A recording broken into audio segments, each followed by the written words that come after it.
Friends Munmun किचेने तुम्हारे सबाइके स्वागत। तो बाय द वे आमी मुनमुन प्रतिदिनेर मतो आबारो चले एसेछि आबार एकटा नतुन रेसिपि निये हाजिर हयेछि। तो एटा होच्छे 1 कप आटा और टमेटो दिए दुर्दान्त स्वादेर एक स्नैक्स रेसिपि। तो तोमरा आमार चैनेले अनेक रकम रेसिपि रयेछे एबं तार संगे नास्ता स्नैक्स समस्त किछुई रेसिपि रयेछे, भेज नन भेज। तो आजके तोमादेर संगे शेयर करछि दुर्दान्त स्वादेर एक नास्ता रेसिपि।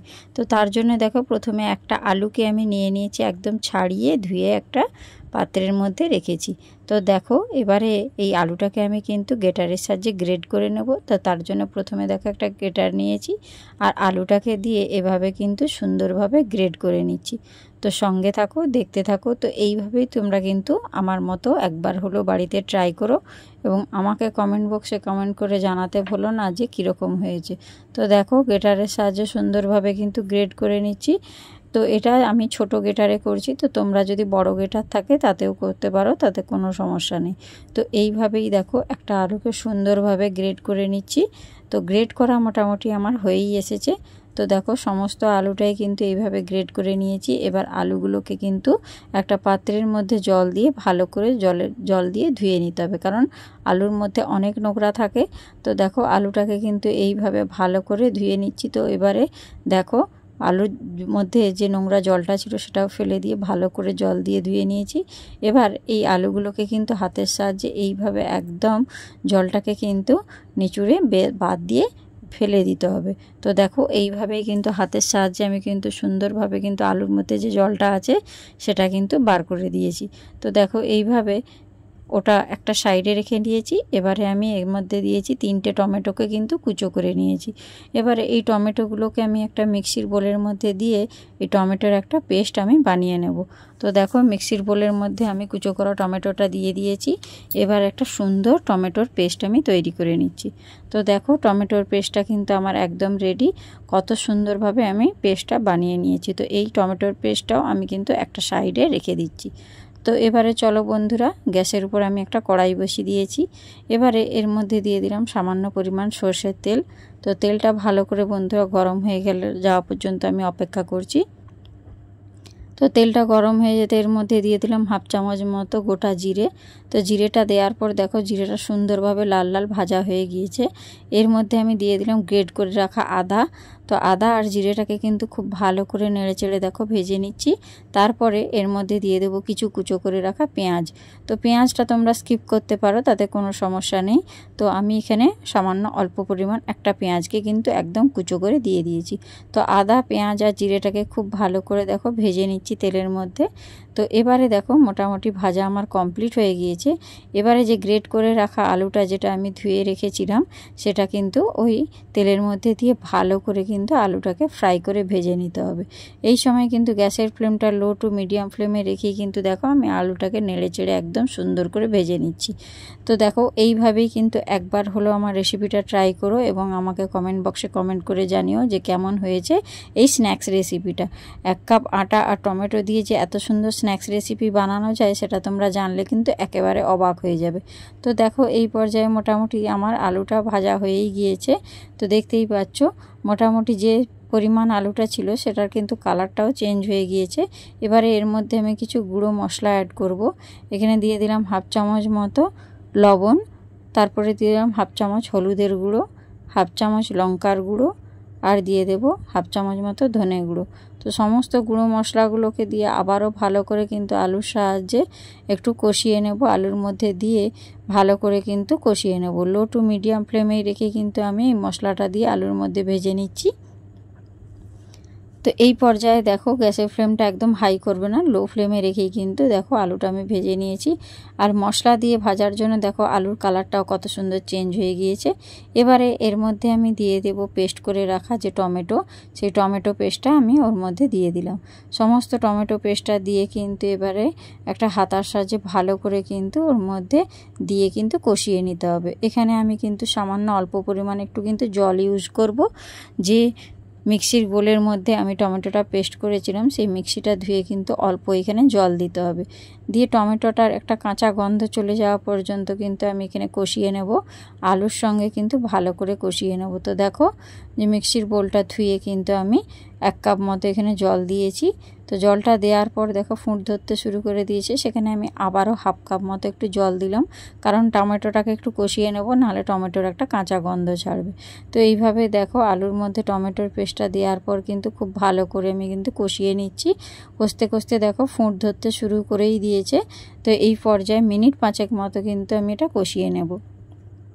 তো সঙ্গে থাকো, দেখতে থাকো, কোথাও কোনো অংশ বন্ধুরা স্কিপ করবে না। স্কিপ করলে কিন্তু তোমরা কিছুই বুঝতে পারবে না যে আমি কিভাবে এই স্ন্যাক্স রেসিপিটা তৈরি করলাম। তো দেখো এবার দেখতেই পাচ্ছ মোটামুটি কিন্তু টমেটোর পেস্টটা আমি একটু কষিয়ে নিয়েছি। এবারে এর মধ্যে আমি দিয়ে দেব ছোট একটা বাটির কিন্তু 1 বাটি মতো আটা। তো তোমরা এখানে 1 কাপ আটাও ইউজ করতে পারো। তো একটা ছোট বাটির কিন্তু 1 বাটি আমি আটা নিয়েছি। তো আটাটাকে দিয়ে কিন্তু ভালো করে ওর মধ্যে দিয়ে একটা সুন্দর ডো তৈরি করে নেব। যেভাবে কিন্তু আটার রুটি করার সময় যেরকম ডোটা তৈরি হয়, ঠিক সেইভাবেই কিন্তু ডোটা তৈরি হবে। এইভাবে এই সময় কিন্তু গ্যাসের ফ্লেমটা একদম লো ফ্লেমে রেখে এইভাবে নেড়ে চেড়ে কিন্তু একটা আমি সুন্দর ডো তৈরি করে নেব। তো সঙ্গে থাকো, দেখতে থাকো, একদম একটা ইউনিক স্টাইলের রেসিপি তোমাদের সঙ্গে শেয়ার করলাম। তো আশা করছি তোমাদের সবার খুব ভালো লাগবে এবং বিকেলে চায়ের আড্ডায় কিন্তু একেবারে জমে যাবে। চায়ের আগে যদি ছোট বড় সবাইকে একটা করে এই স্ন্যাক্স রেসিপিটা তৈরি করে দাও, তো আশা করছি তোমাদের বাড়ির সবাইয়ের কিন্তু খুবই ভালো লাগবে। তো দেখো একটা সুন্দর শুকনো ডো তৈরি হয়ে গিয়েছে। এবারে এটাকে আমি একটা প্লেটের মধ্যে নামিয়ে ঠান্ডা করে নেব। তো দেখতেই বুঝতে পারছো যে সুন্দর একটা কিন্তু ডো তৈরি আমার হয়ে গিয়েছে। এবার হাতের সাহায্যে দেখো দেখিয়ে নিচ্ছে, হাতেও কিন্তু একদম জড়িয়ে যাচ্ছে না। এটাকে দেখো একটা থালার মধ্যে দিয়ে দিয়েছি একটু ঠান্ডা করে নেওয়ার জন্য। তো দেখে মনে হচ্ছে আমার ঠান্ডা হয়েই গিয়েছে। 5 মিনিট মতো আমি ঠান্ডা করতে রেখেছিলাম। এবারে যেভাবে কিন্তু আমরা রুটির সময় আটাটা মাখি, সেইভাবেই কিন্তু ভালো করে একটু আটাটাকে মেখে নিতে হবে। ডোটাকে কিন্তু ভালোভাবে মাখবে তত কিন্তু স্মুথ হবে। তো এইভাবে দেখো হাতের সাহায্যে সুন্দরভাবে মেখে একটা সফট ডো তৈরি করে নিচ্ছি। তো ওটা নামানোর পর একটু ঠান্ডা করে নিতে হবে বন্ধুরা, নাহলে গরম অবস্থায় হাত মাখতে পারবে না।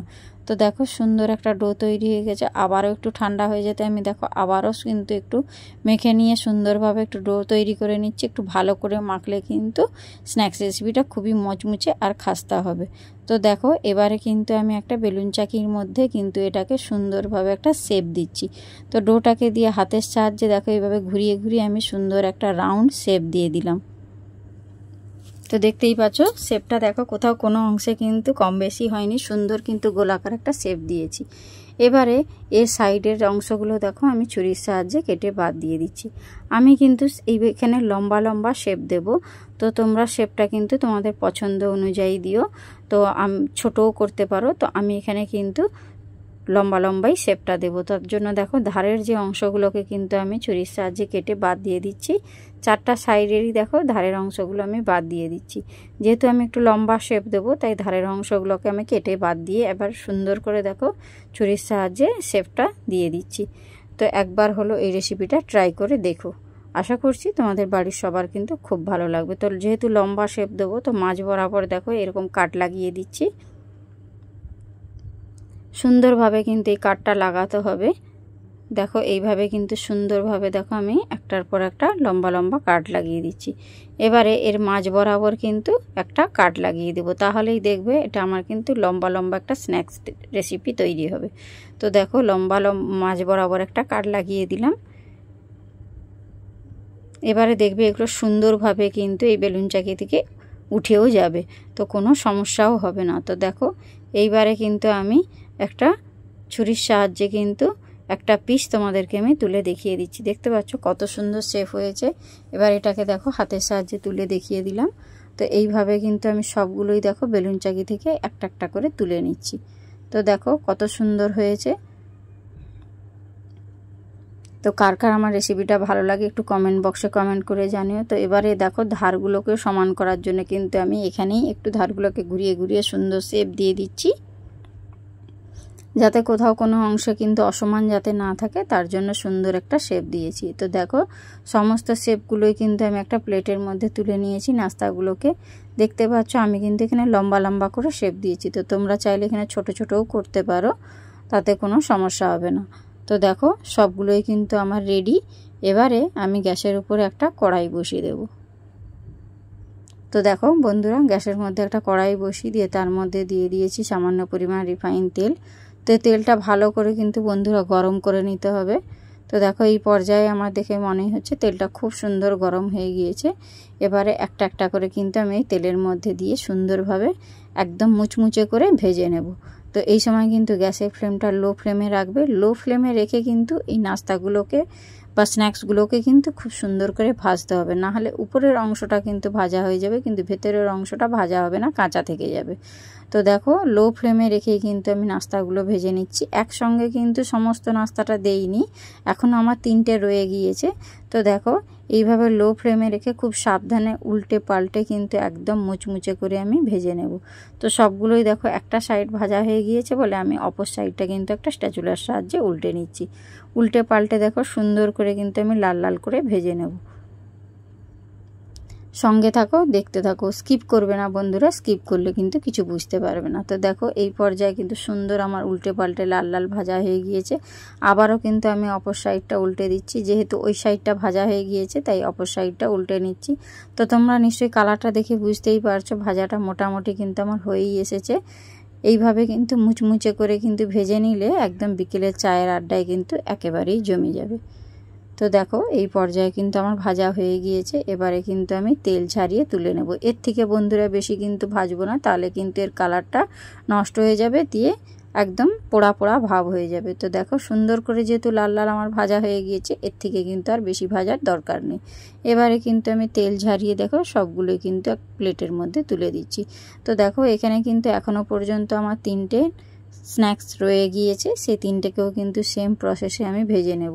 তো দেখো ওই কড়ার মধ্যেই কিন্তু বাকি যে 3টে ছিল সেই 3টেও আমি দিয়ে দিলাম। তো 3টে দেওয়ার পরে একই সেম প্রসেসে কিন্তু আমি উল্টে পাল্টে ভালো করে ভেজে নেব। তো দেখো এগুলোকেও দেখেই বুঝতেই পারছো মোটামুটি ভাজা হয়ে গিয়েছে, তাই অপর সাইডগুলোকেও আর একটু উল্টে দিচ্ছি। উল্টে দিয়ে কিন্তু ভালো করে ভেজে নিচ্ছি। তো মাথায় রাখতে হবে বন্ধুরা, যে কথাটা আমি বারবার বলছি, এই সময় কিন্তু একদম লো ফ্লেমে রেখেই কিন্তু তোমাদেরকে এই স্ন্যাক্স রেসিপিগুলো ভাজতে হবে, না হলে কিন্তু উপরটা কিন্তু সুন্দর ভাজা হবে কিন্তু ভেতরটা ভাজা হবে না। তাই জন্য কিন্তু লো ফ্লেমে রেখেই কিন্তু এগুলোকে ভালো করে ভেজে নিতে হবে। তো দেখো এইভাবে কিন্তু আমি বাকি সবগুলোই দেখো তেল ঝারিয়ে কিন্তু তুলে নিচ্ছি একটা প্লেটে। এবারে চায়ের আগে কিন্তু আমি গরম গরম প্লেটের মধ্যে সার্ভ করেছি। তো দেখো সন্ধেবেলায় কিন্তু আমি বাড়ির সকলের জন্য এত সুন্দর একটা নাস্তা পরিবেশন করলাম, স্ন্যাক রেসিপি। তো কার কার আমার রেসিপিটা ভালো লেগেছে একটু লাইক, কমেন্ট ও শেয়ার করে দিও।